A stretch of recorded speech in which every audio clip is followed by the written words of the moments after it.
Evening, Mr. West. Third class, London Bridge. Single or return? Oh, it doesn't matter. Single.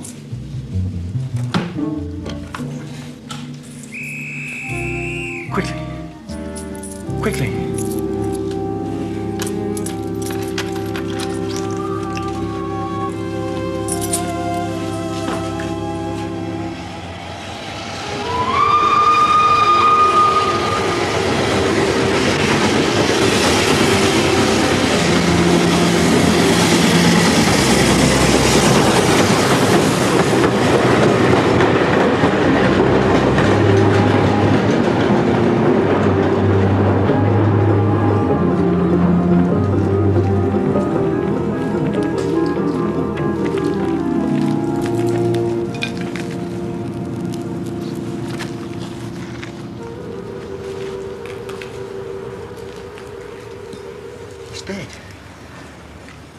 Must have fallen from the train. Yeah, look at his head. You nip back to the station, tell them what happened. I'll stay here.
It's a real pea souper.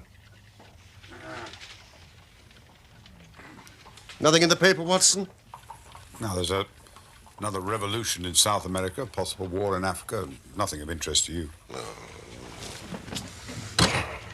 The London criminal is certainly a dull fellow.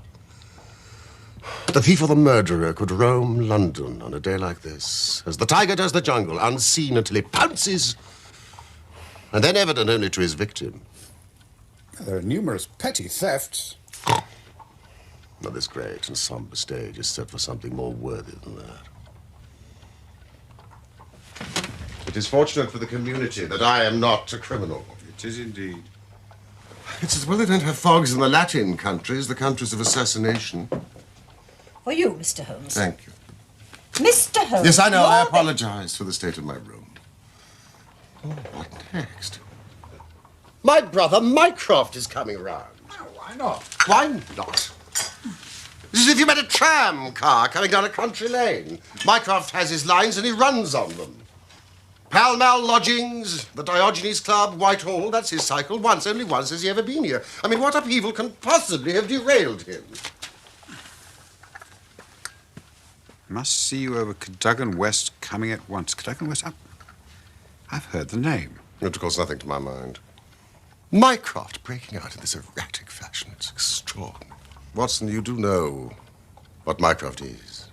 I seem to remember at the time of that affair, the Greek interpreter, you told me that he had some small office under the British government. I didn't know you quite so well in those days. His position is unique. He's made it for himself. There's never been anything like it before, nor will be again. He has the tidiest and most orderly brain, with the greatest capacity for storing facts of any man living. The conclusions of every government department are passed to him. He is the central exchange, which makes out the balance. All other men are specialists. His specialism is omniscience. Time and time again, Mycroft's word has decided national policy. Then Jupiter himself is descending upon us today. Yes, indeed. No trace of Cadogan West. West. I have it. Yes, Cadogan West. Cadogan West was the young man who was found dead on the underground on Tuesday morning. Oh, yes. It was a featureless case, as I remember. Young man killed falling from a moving train. No robbery, no violence. Watson. Brother Mycroft. Oh. That looks like our old friend Inspector Bradstreet. Why should he bring a policeman with him? Ah, here we are. Cadogan West. Clerk at the Woolwich Arsenal, 27, unmarried. Government employee, but hold the link with my brother Mycroft. Sherlock? Mycroft! Doctor, Watson. Watson. You know Bradstreet. Holmes, Dr. Watson. Cadogan West. A most annoying business, Sherlock. I extremely dislike altering my habits, but the powers that be would brook no denial. In the present state of Siam, it's most awkward I should be away from the office. But it is a real crisis, Sherlock. I've never seen the Prime Minister so upset. And as to the Admiralty, buzzing like an overturned beehive. Do sit down, Bradstreet. Well, there's nothing unusual reported in the newspapers. I should hope not. The wretched youth had the plans of the Bruce-Partington submarine in his pocket. Well, he must have heard of it. Only by name. Its importance can hardly be exaggerated. It has been the most closely guarded of all government secrets. You may take it from me that naval warfare becomes impossible within the radius of a Bruce-Partington operation. So what sort of plans are we talking about? Extremely intricate ones, Sherlock. Some 30 different patents, each one essential to the working of the whole. Where are the plans normally kept? In an elaborate safe in a confidential office adjoining the arsenal at Woolwich with burglar-proof doors and windows.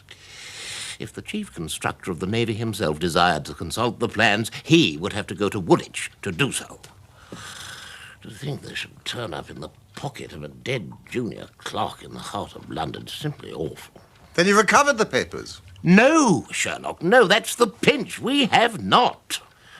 Some 10 papers were taken from Woolwich. Only 7 were found in the pocket of Cadogan West. The other 3 are missing, gone, vanished, stolen.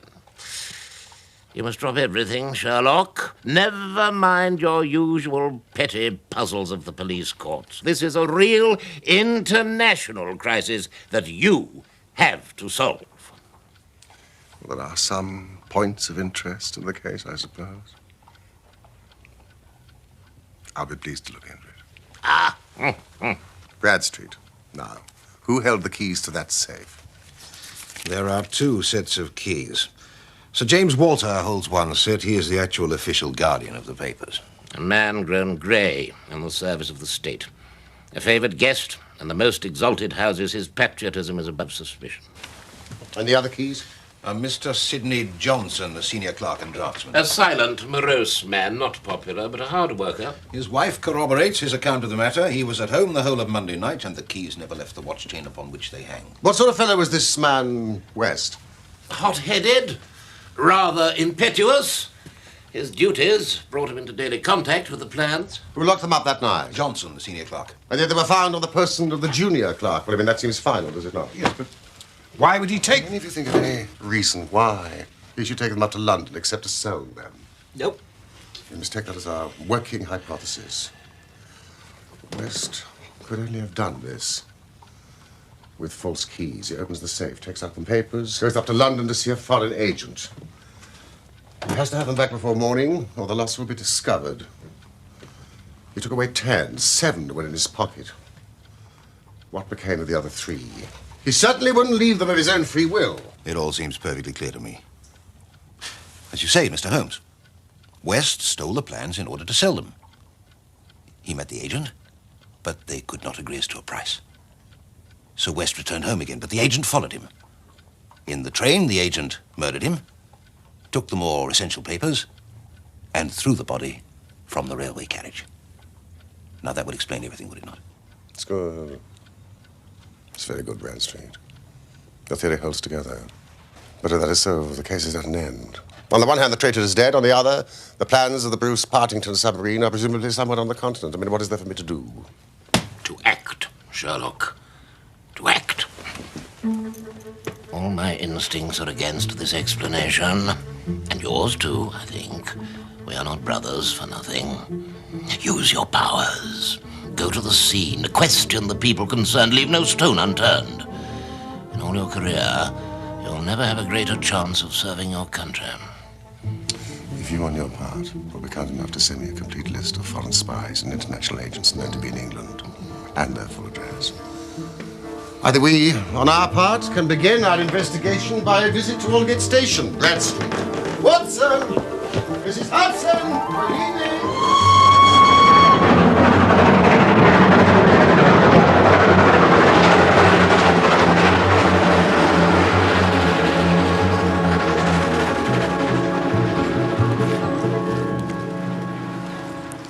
When was the body found? Near enough to 6 o'clock, sir, Tuesday morning. He must have fallen from a train sometime Monday night. Now, the carriage has been examined for any signs of violence. No such trace of violence has been found. A report of a door found open. We can tell the approximate time that he entered the train from his ticket. There was no ticket on the body.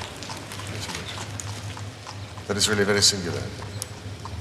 In my experience, it is not possible to reach the platform of the Metropolitan line without exhibiting one's ticket. Is that not so? Quite correct, sir. Surely the murderer would have removed the ticket before throwing West from the train so as not to reveal the name of the station nearest his place of residence. I think the doctor has it. What else did he have in his possession, besides the fatal papers and no ticket? Usual things. Pocketbook, note case, checkbook. Oh, and 2 tickets for the dress circle of the Woolwich Theatre for that very evening. It appears that West was to have attended the performance in the company of his fiancée, Miss Violet Westbury. She was the last person to see him alive on the fatal night. They were walking to the theatre together in the fog when he suddenly left her. Suddenly, without explanation? No. There appears to be no bleeding on the line. Well, there was hardly any trace of blood to be found. Yes, I gather there was a considerable wound consistent with a man falling from a moving train. Well, it was a terrible thing to see, sir. The head was knocked right in and the bone crushed. And yet there was no great external injury. One would expect some blood. Now, the line runs northeast. Yes, the track divides here, sir. And there's a branch line goes south under the river to rather higher than New Cross. The points.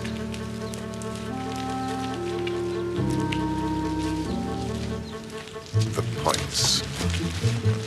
I suppose there are no great number of points in a system such as this. Well, there are very few, sir. Points. And a curve. Oh, by Jove. If it were only so. What is it? Holmes, do you have a clue? No, it's an idea, Bradstreet. An indication, no more. But the case certainly grows in interest. It's unique. Perfectly unique. And yet, why not?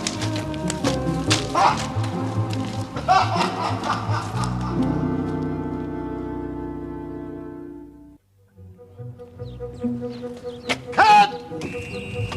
There is material here, Watson. There is scope. I was dull indeed not to see its possibilities. Now I confess it's dark to me. And to me also. But I now have hold of an idea which may lead us far. Now, I think Sir James, the guardian of the plans, claims our first attention. Plumstead Hall!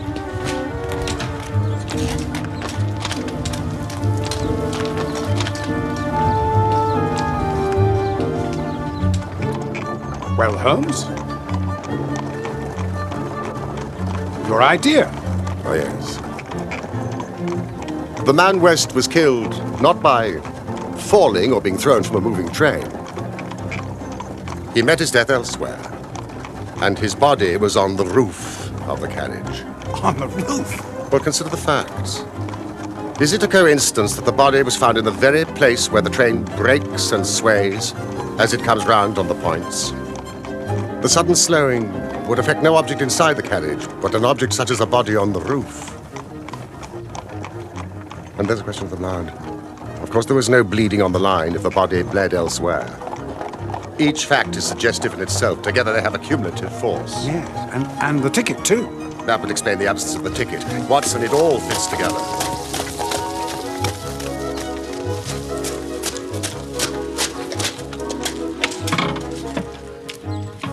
Please wait.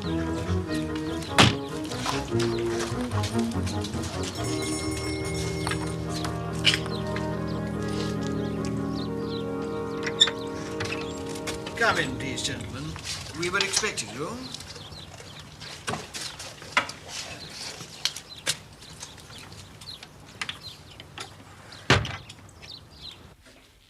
This way, please, gentlemen.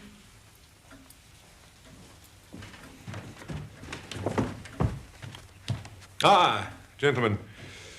Thank you, Baines. Thank you, sir. If you'll follow me, the body is upstairs. Wait, one moment. Are you not the undertakers? Excuse me, Sir James. I am Dr. Watson, and this is Mr. Sherlock Holmes. Good heavens. We are helping the authorities in the case of the missing papers. My brother, Sir James Walter, died this morning. I am Colonel Valentine Walter. Please, gentlemen, come here.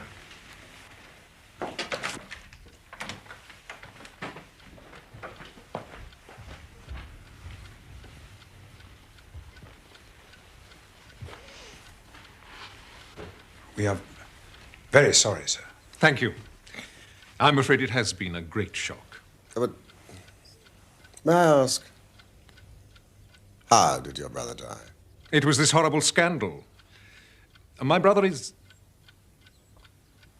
a man of very sensitive honor. He was fiercely proud of the efficiency of his department. The theft of the plans was a crushing blow. It broke his heart. We were hoping Sir James might have been able to help. I assure you, it was as much a mystery to him as it is to all of us. Naturally, he had no doubt that West was guilty, but why he should have done such a thing? Now, of course, we shall never know. So, you can throw no light on the matter? Me? I'm afraid I know nothing save what I've read or heard. And you never met Cadogan West? No, I have not been back in the country long. My brother's work was of a highly confidential nature. He did not discuss it with me. Gentlemen, I do not wish to seem discourteous, but we are much disturbed at present. I must ask you to hasten this interview to an end. Of course. We're so sorry to have caused you so much trouble.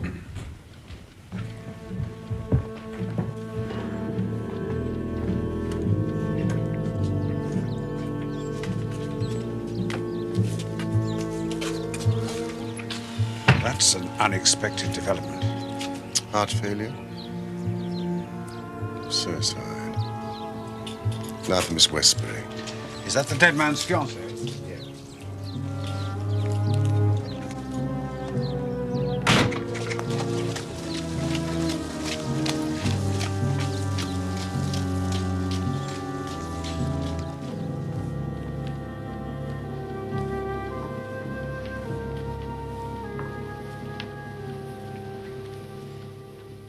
I cannot explain it, Mr. Holmes.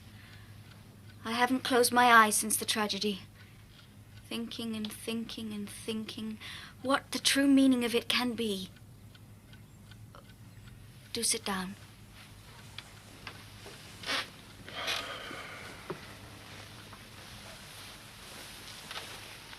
Arthur was the most single-minded, chivalrous, patriotic man on earth.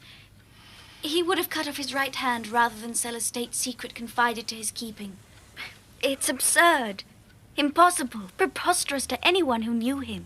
No, the facts, Miss Westbury. Was he in want of money? No. His needs were very simple, and his salary was sufficient. He'd saved a few hundreds, and we were to marry at the new year. Was there any sign of mental excitement? Come, Miss Westbury, be absolutely frank with us. I had a feeling there was something on his mind. For long? Only the last week or two. Once I asked him about it. It is too serious to speak about even to you, he said. Go on, Miss Westbury. I mean, even if it seems to tell against him, we cannot say where it may lead us. He spoke one evening about a secret. I think he said that no doubt foreign spies would pay a great deal to have it. He said that we were slack about such matters and it would be easy for a traitor to get hold of the plans. Oh, Mr. Holmes, if you could only save his honor. It was so much to him. Well, I'll do what I can. Now, please tell us about that last evening. It was Monday night, and we were to go to the theater.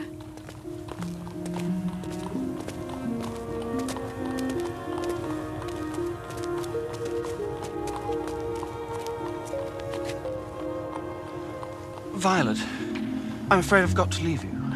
Leave me? It's very, very important. I'm sorry. You'd better go home. Go home immediately, please.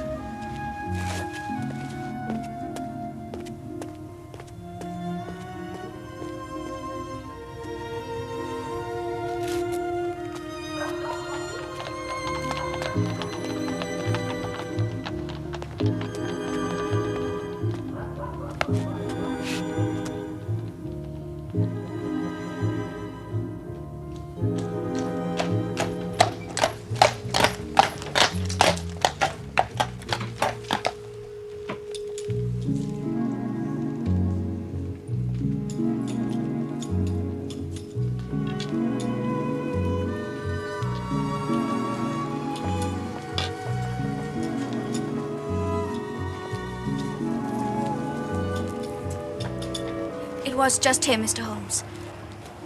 And he disappeared without any explanation? Yes. You are sure this is the exact spot? Yes. We often used to meet here when we were courting. You see, that's the building where he used to work. Ah. That was the last time I saw him. Well, Watson, would you be so kind as to take Miss Westbury home in the car?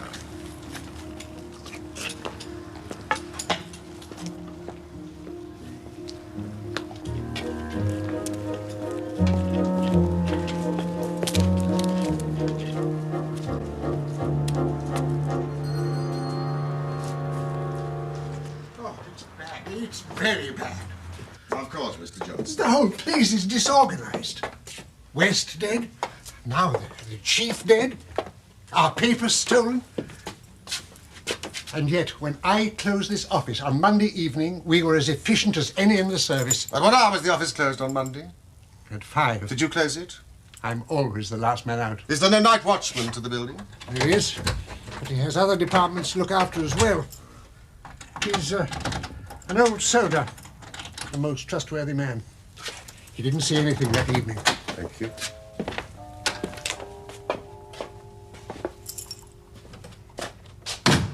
When you closed the office, where were the plans?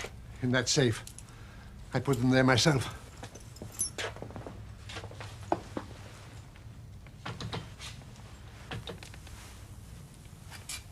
If Cadogan West wished to enter the office after hours, he would need 3 keys written out before he could reach these papers. Yes. Key to the outer door, key to the office, the key of the safe. And only you and Sir James Walter had those keys? Yes, indeed.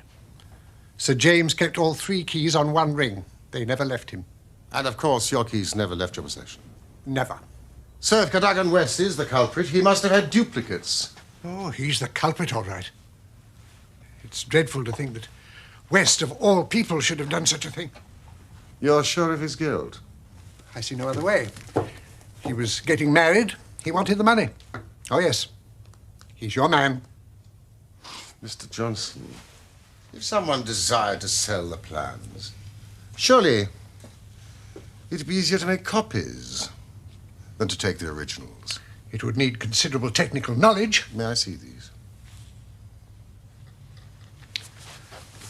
And, of course, you and West and Sir James Walter had that knowledge. That may be so, but don't try to drag me into this matter, Mr. Holmes. The plans were found on West. It is certainly singular that he should risk taking the originals when he could have safely taken copies. Perhaps it was a matter of time. Ah, yes, time.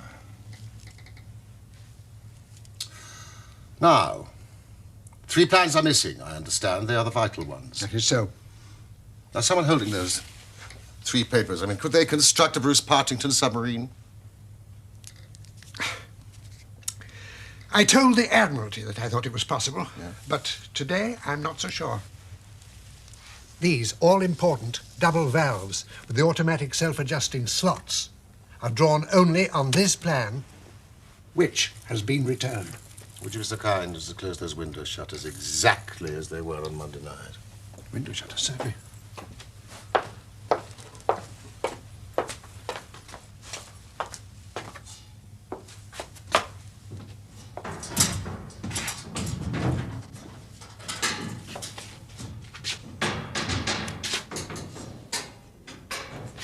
Thank you so much.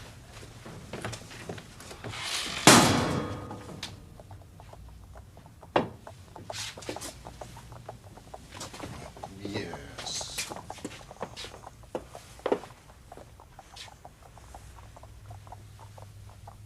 No, I think I'll take a little stroll outside. Oh, please don't trouble yourself. I can find my own way.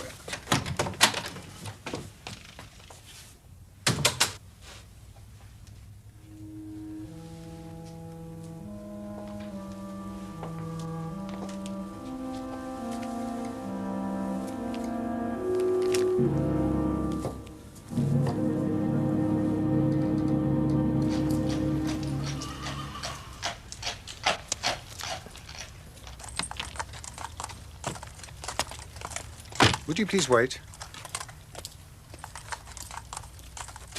Holmes? Watson.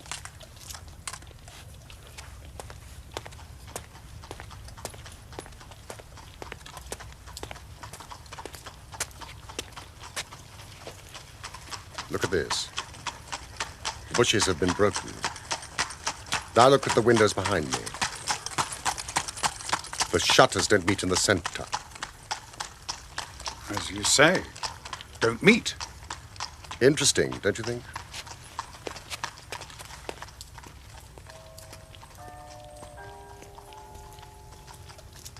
$8.15 to London Bridge.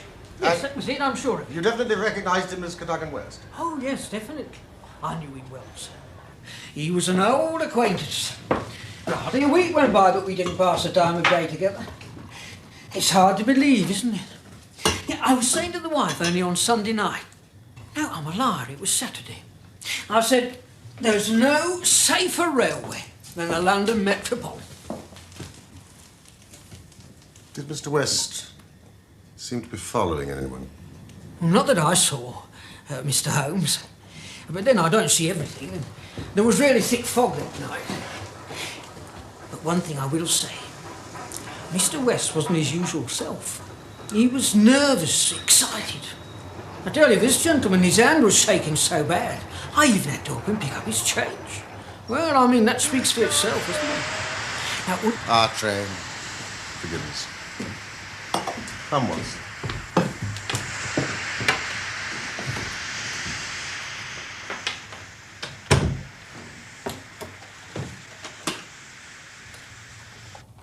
Come in. Mr. Holmes?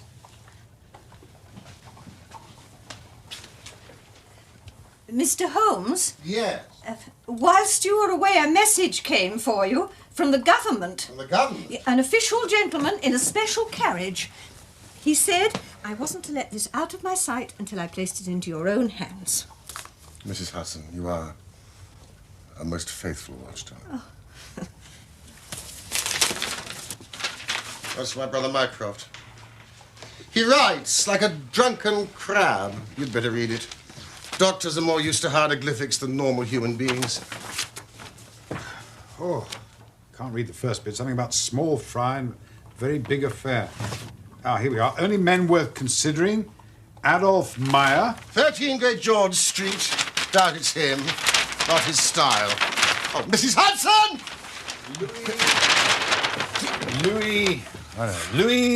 Louis La Lothiere. Camden Mansions, Notting Hill. And that's another old friend, Mrs. Hudson. You're hideously in the way. I'm sorry, sir, but I only have one pair of Now, hats. please disappear. Right, Watson. Ah, Hugo Oberstein, 13 Caulfield Gardens, Kensington. Known to be in town on Monday, now reported to have left. The Cabinet awaits your final report with the utmost anxiety. The whole force of the state is at your back if you should need it. Mycroft.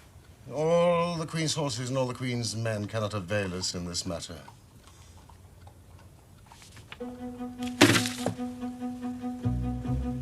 Caulfield Gardens. Well, well. What have you found? Things are turning a little in our direction. You know, I really believe that we're going to bring it off after all.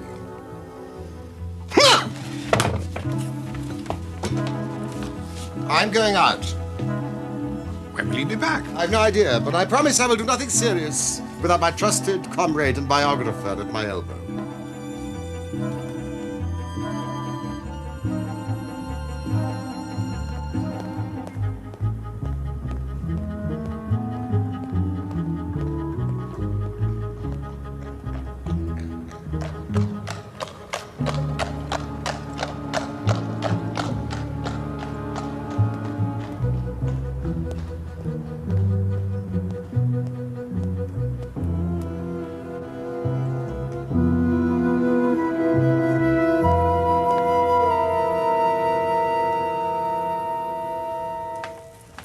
Me to meet him in a restaurant off the Gloucester Road. I just hope you'll be careful, that's all.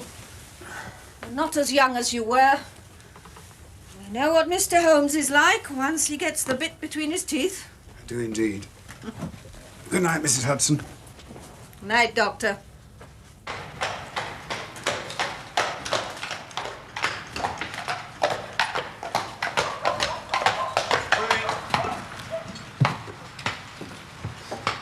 Thank you. Thank you, sir.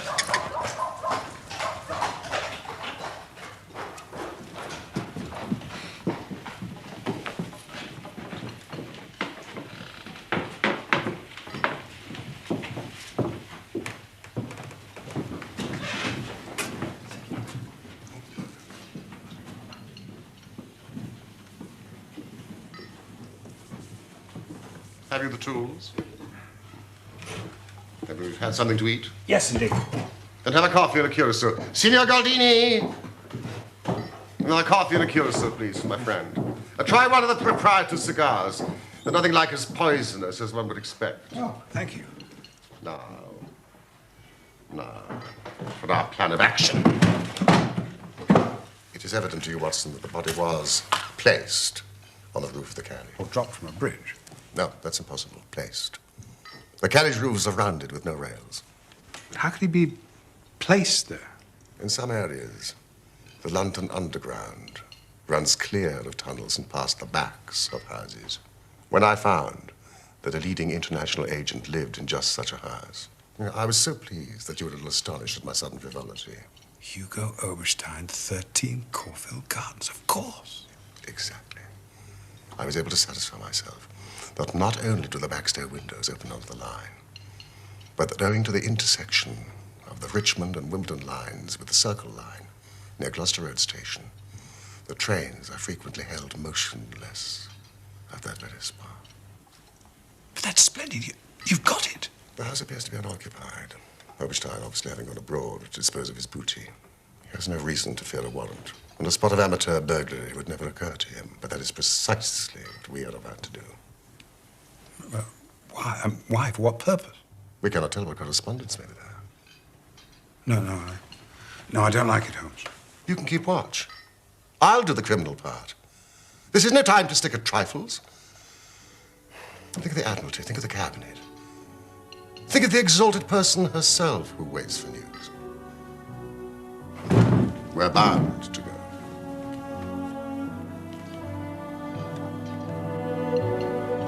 I knew you wouldn't shrink at the last.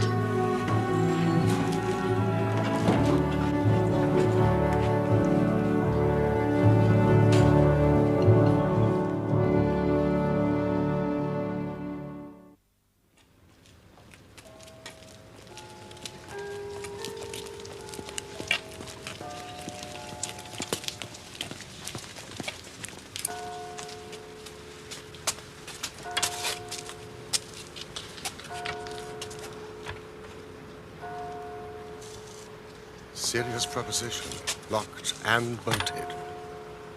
We may do better in the area.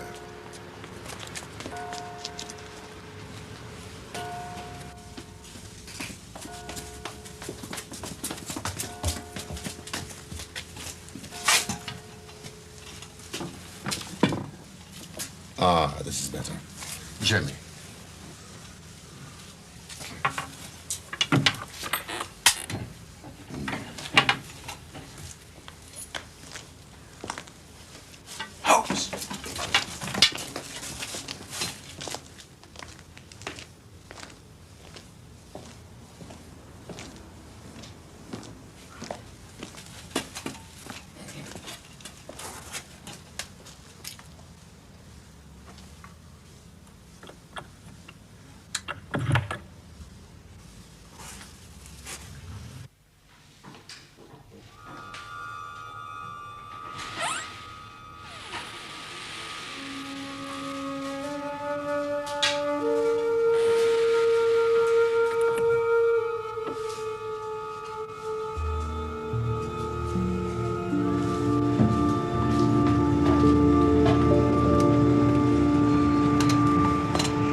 Don't touch us. Look where they rested the body.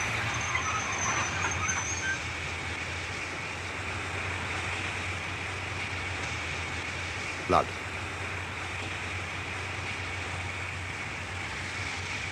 Blood again.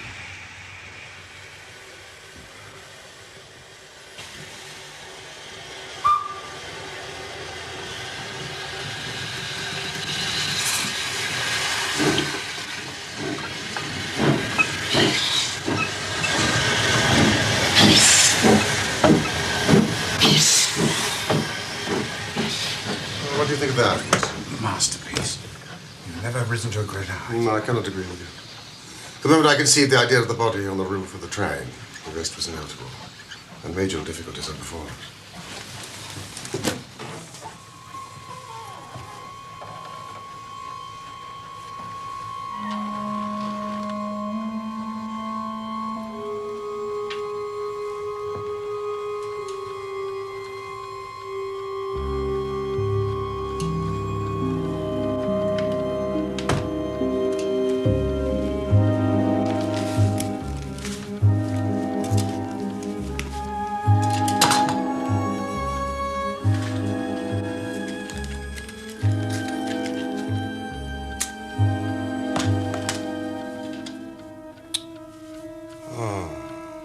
Blotting paper, cunning fellow.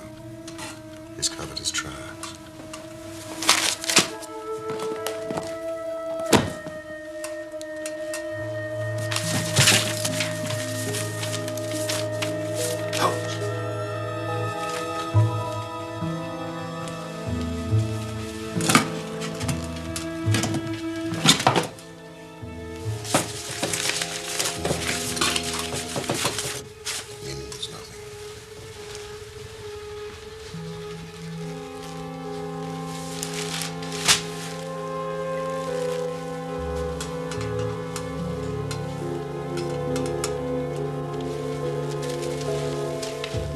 Seems to be burning old newspapers. Let's see. Oh. Yeah. Why would a man so obviously untidy in his habits take the trouble to burn old newspapers? Probably trying to start a fire. God, there's no wood. Coal. Let me see. Thank you.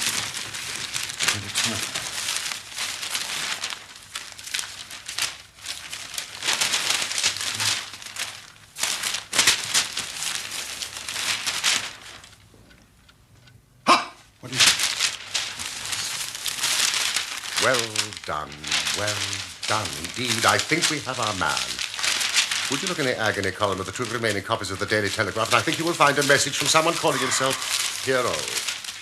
Piero. Ah, here we are. Hope to hear sooner. Terms agreed, but must have full report. Matter presses signed Piero. And the last.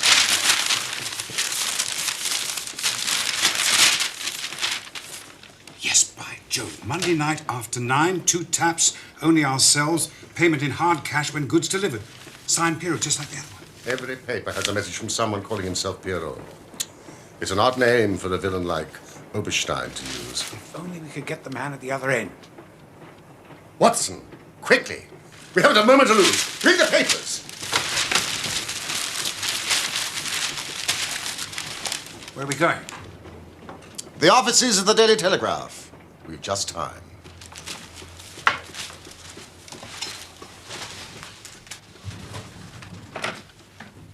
Splendid, Sherlock. Splendid. I always said you'd make the best cat burglar in London if you put your mind to it. Can't do these things in the force, Mr. Holmes. No wonder you sometimes get results that are beyond us. Some of these days you'll go too far. You and your friend will find yourselves in trouble. England, home and beauty, eh, Watson? Martyrs on the altar of our country. The agony column of the Daily Telegraph, what do you really make of those? Have you seen the advertisement from Piero today?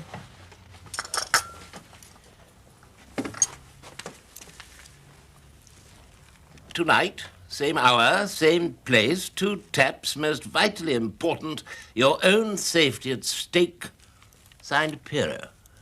By George, if he answers that, we've got him.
You can write me down as an ass, Watson. This is not the bird I was expecting. Who is he? Colonel Valentine Walter, Sir James's younger brother. I'll begin to see how the cards fall now. What is this? I came here to visit Mr. Oberstein. I know you, surely. Sherlock Holmes. Everything is known, Colonel. How an English gentleman could behave in such a manner is beyond comprehension. We know of your relations and correspondence with Oberstein, how you stole your brother's keys and had them duplicated. We know you went to Admiralty office on Monday night and was seen by Cadogan West, leaving all his private concerns, being the good citizen that he was. He followed you closely in the fog, halfway across London, until you reached this very house. It was then, Colonel Walter, that to treason you added the terrible crime of murder. I did not. I did not. Before God, I swear I did not. Then tell us how Arthur Cadogan West met his end before you placed his body on the roof of the railway carriage. He followed me as you describe. But until I was at the very door of this house, I did not know it.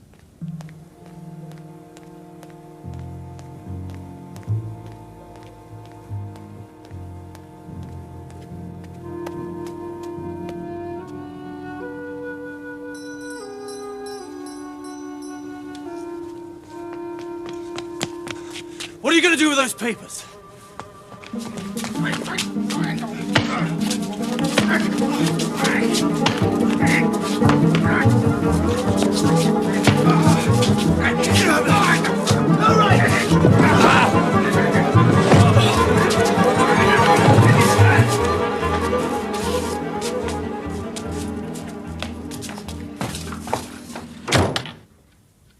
He hit his head on the marble floor.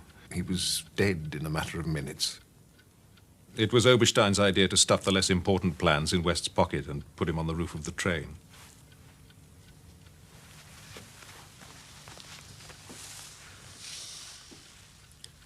What made you turn traitor, Colonel? A stock exchange debt had to be paid. I needed the money badly. Oberstein offered me 5,000. It was to save myself from ruin and disgrace. My brother used to discuss matters with me which he probably should not have done. This submarine, for instance. How could he ever guess his own brother would betray him? That was the worst of all. He suspected me, I know he did. I read it in his eyes. And after this West business, he never held up his head again. Can you not make reparation? To ease your conscience and possibly your punishment.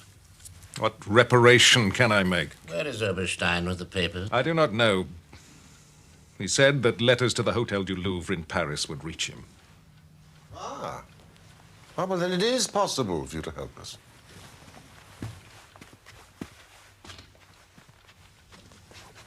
Come and sit down and write to my dictation.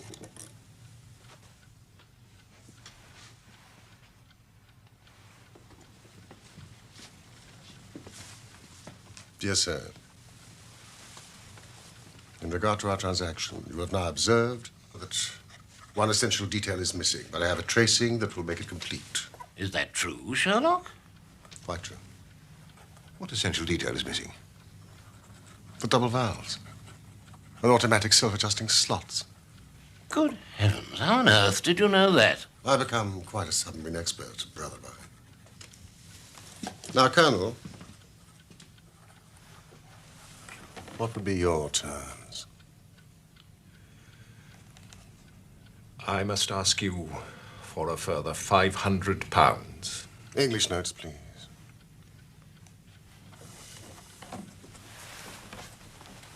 I shall expect to meet you.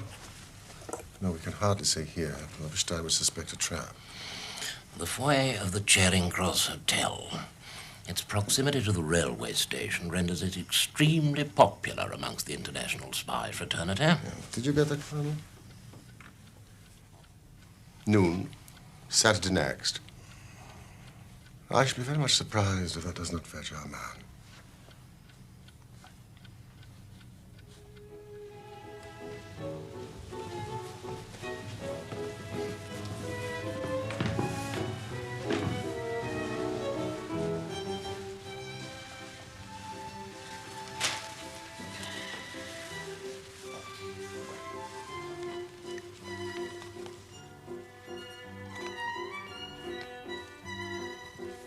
That's our man.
Splendid, Bradstreet.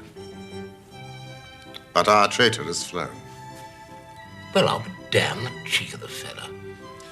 Good right, gentlemen. I'm keeping him on a long lead. There's an R in the month, and the Diogenes Club has the most excellent oysters. I should like both you gentlemen to be my guests. Come along, Sherlock.